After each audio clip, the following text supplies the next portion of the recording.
So we're on alert right now. One of my roosters missing, gone.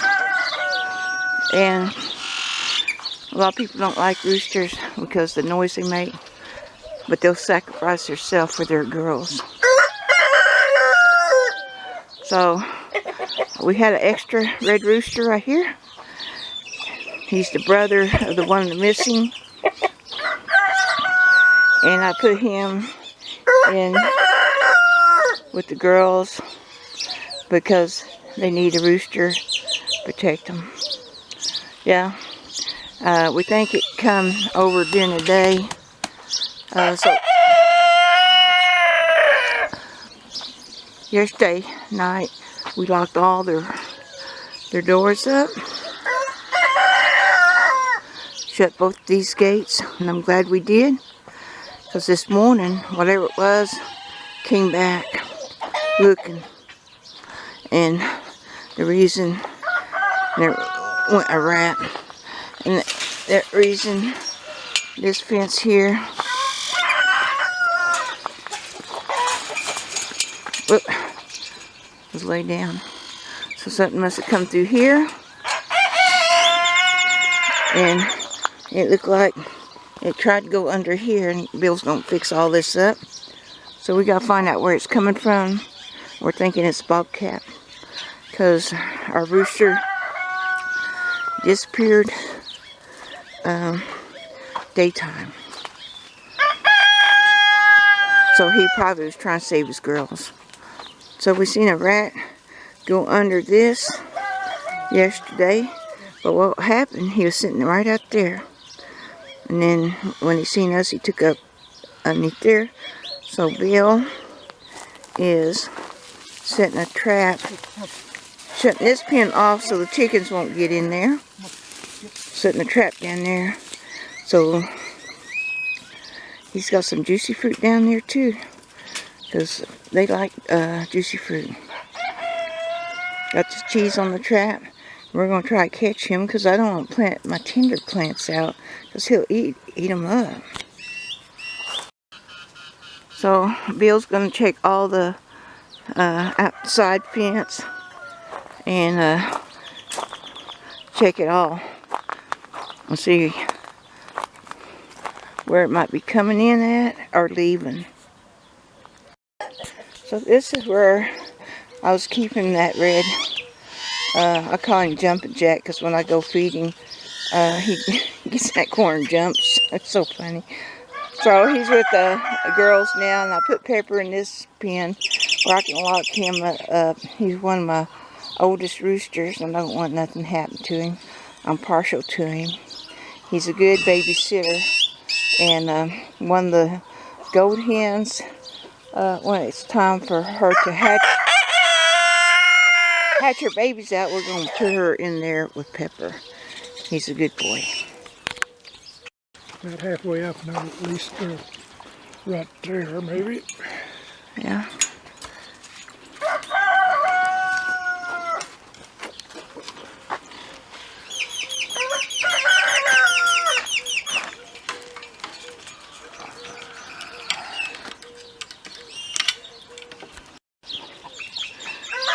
This outer fence, we made it, it's probably just close to my head size, so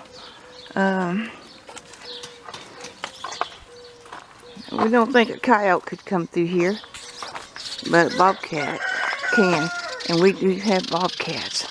So we're going to check this fence out and see if we can find signs of it coming through. It could come through. Bonnie was getting out of these holes. He had his feed buckets there, and so she was hopping through the hose, and so I put this here so she couldn't get through, but from the outside. So I'm gonna have to make sure we wire this off. A bobcat could push that open, come through there. So we'll fix that for sure. And I got about 4 of them through here or so.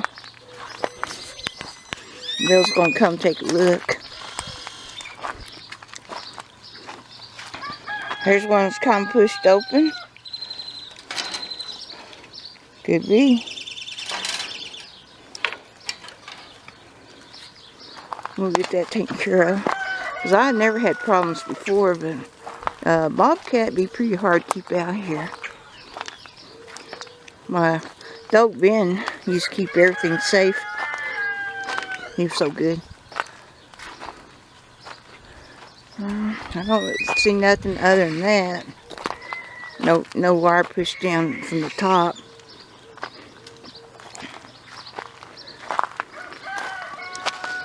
The rest of it looks good. Well, here's another one. So when Bill, that's kind of open.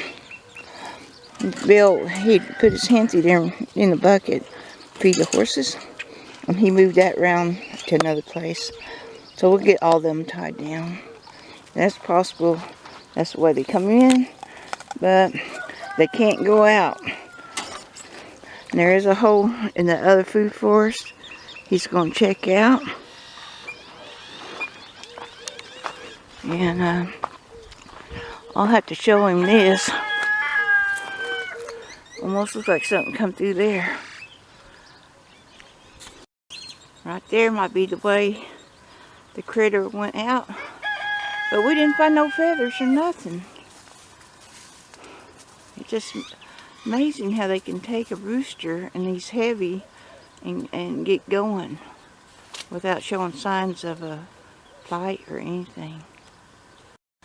So, Barb, she was telling me, and I do it for gophers, but I used to take juicy fruit, that's what I always heard, and put it in a gopher hole. If I see the hole open, and then I'll bury it and cut it, cover it back up.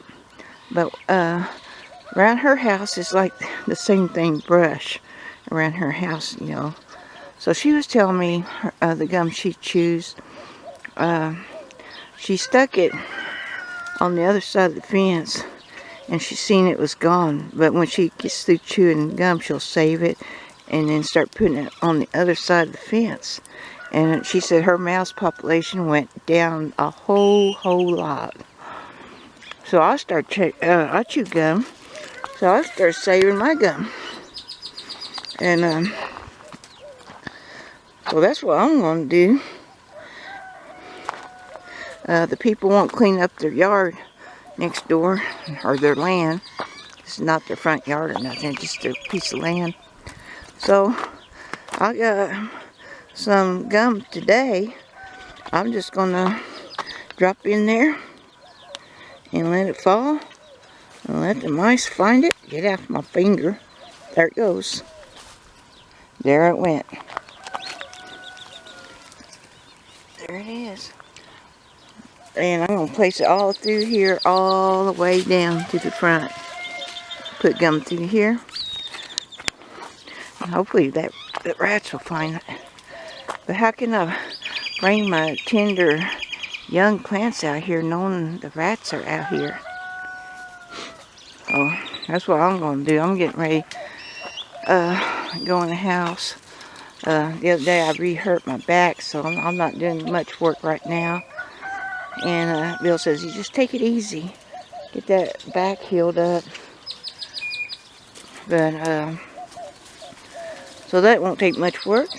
I just go through here. I got my gum in a bowl and just start putting it through that fence. And, yeah, she was just saying how, she don't hardly see a mouse now by doing that. She said she would go and check and she could see the gum disappear. So I'm going to do it over here all the way down. So hopefully we'll keep a varmint out and kill the mice and rats. Thanks for watching. Talk to you later. I gotta go get my gum. Bye.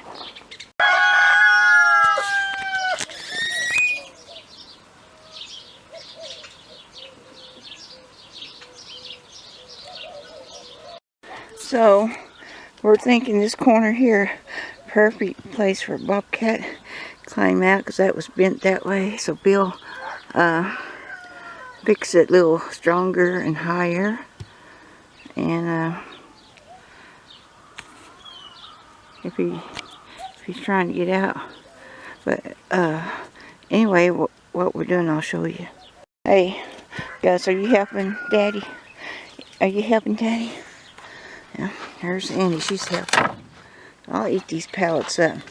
So Bill's taking them down because really it just makes a ladder for a bobcat to come up and over it.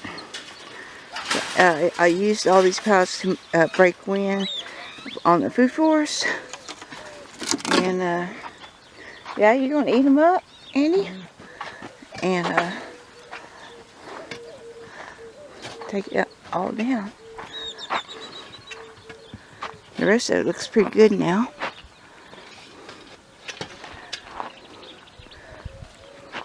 But that's what we're gonna do.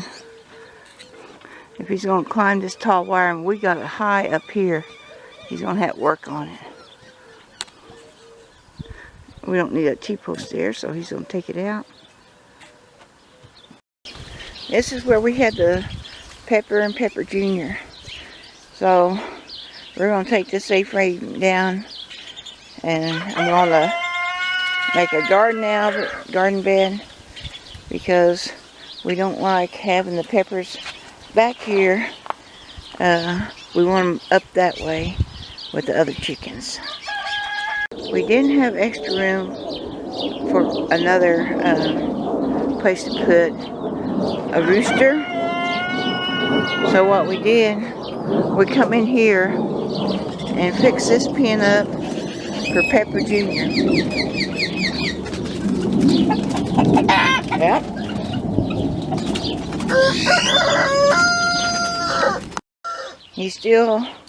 We just put him in here last night, and he's not really happy about it. But this garden bed here was really made to hold chickens, and we just had to put some 2x4 wire on it and fix it up. I know you're unhappy, but it's better than a bobcat getting you. So we had that ladder already, and then we made him a house up there. That's where he slept last night. But I wanted to keep this rooster for a backup rooster. So anyway, we got everything protected now. So I hope the bobcat goes on, but you never know. He's so upset. Hey, you're in the kitchen garden. You're lucky. You might get some greens. He don't want to hear it. Yeah, you'll be happy later on. Bye. He's just gonna have to settle down.